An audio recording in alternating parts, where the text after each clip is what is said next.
Rendi i ditës së sotme është kërkesa për dorëheqjen e një qeverie të krimbur nga krimi e të kalbur nga korrupsioni. Rendi i ditës që ju sapo lexuat nuk i përket kësaj seance. Rendin e ditës së seancës së sotme e kanë vendosur tashmë ata të rinj dhe ato të reja të cilat kanë mbushur sheshet prej 4 ditësh dhe po protestojnë.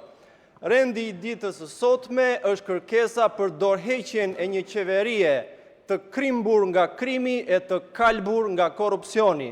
Rendi i ditës është kërkesa për shfuqizimin e ligjeve grabitqare, për investitor strategjik, për paketën e maleve, për ndryshimet që i keni bërë ligjit për zonat e mbrojtura.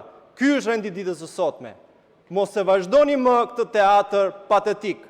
Nga njëra anë sultanati, që i lëshoj disa nga jeniçerët nëpër media për t'i fryrë zjarrit të komplotit kundër perandorisë, nga ana tjetër kryegjyshata, që ka rënë në një gjumë të thellë letargjik e zbëzan, një gjumë të paqt dimëror, siç i ka hije moshës së tretë.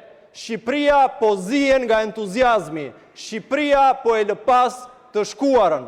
Në atë foltore duhet ishte Edi Rama dhe t'i jepte llogari për kërkesat e protestuesve, jo ju që llomotisni e që bluani në përdhëmb konflikte të stisura. Prandaj, të nderuar koleg, ju bëj thirrje që të kërkoni thellë brenda jush se ndoshta zbuloni dinjitetin dhe indinjatën e fjetur dhe sot të flisni për kërkesat e protestuesve.